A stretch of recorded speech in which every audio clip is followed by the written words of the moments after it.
Les clochettes qui se trouvaient sur les vêtements du grand prêtre étaient là pour signaler aux enfants d'Israël que non seulement le souverain sacrificateur était vivant, mais qu'il était sur le point de terminer son service dans le lieu très saint et qu'il s'apprêtait à venir envers le peuple afin de le bénir.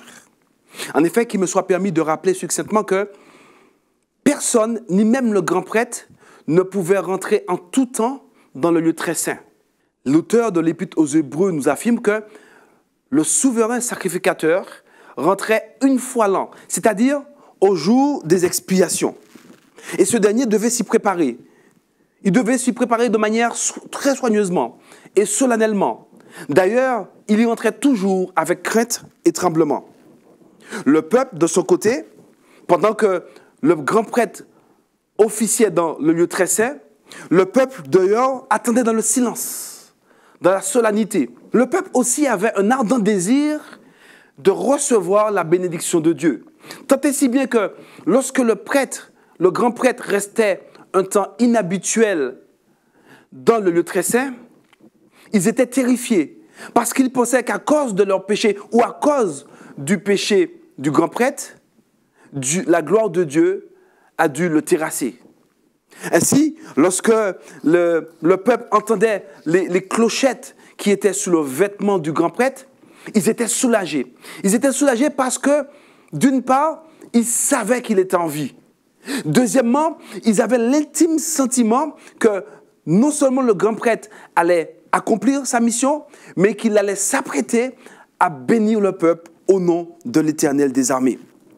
Ainsi, de visage stressé et tendu, on voyait apparaître un visage joyeux et rempli d'espoir. De même, notre Seigneur Jésus-Christ, qui est notre grand prêtre, qui officie actuellement dans le tabernacle céleste, dans le lieu très saint, lors de son discours sur le mont des Oliviers, va aussi donner toute une série de signes qui annoncent sa venue. Le Christ, en effet, dans ce discours, va inviter ses disciples à considérer les signes qui annoncent sa venue.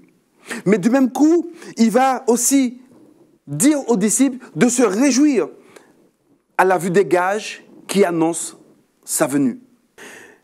Quand ces choses, dit Jésus, commenceront à arriver, alors levez la tête, redressez-vous, car votre délivrance est proche.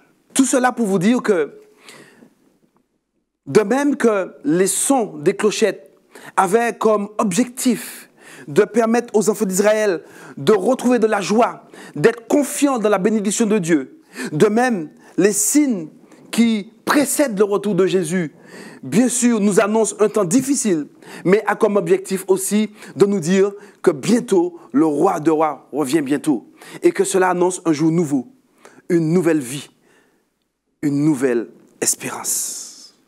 Ainsi, dans l'attente du retour de Jésus, en considérant ces signes, le Christ invite ses disciples non seulement à relever la tête, mais les invite également à se tenir prêts, à s'y préparer.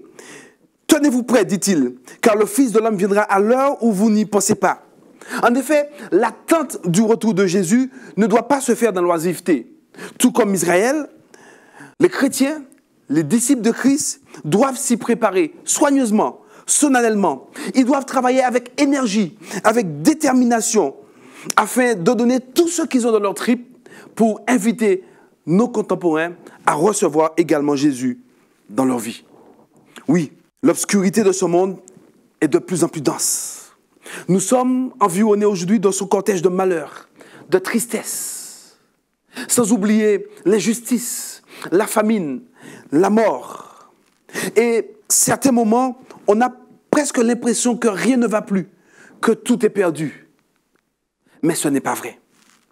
Tout cela va bientôt, très bientôt s'achever. Sachez que, quelles que soient les choses qui nous attendent, nous devons nous souvenir dans tout cela et qu'au-delà de tout ce que nous pouvons voir, qu'il y a le retour de Jésus. Prions ensemble. Merci Seigneur du fait que tu nous rassures. Merci du fait que ces signes que nous voyons aujourd'hui nous parlent, nous parle parce qu'il nous donne l'espérance d'un monde nouveau, l'espérance d'une nouvelle vie. Ces signes nous rappellent que Jésus revient bientôt. Alors Seigneur, nous t'en prions, afin que tu puisses nous permettre d'avoir constamment les yeux fixés sur cette espérance, sur Jésus, et que lorsque tu reviendras, Seigneur, tu puisses nous emmener avec toi. Que ton nom soit béni, que ton nom soit glorifié, et donne-nous d'être des hommes et des femmes qui puissent témoigner, qui puissent dire aux autres que Jésus revient bientôt. Ô Éternel notre Dieu, dirige-nous par ton Saint-Esprit, au nom de Jésus-Christ. Amen.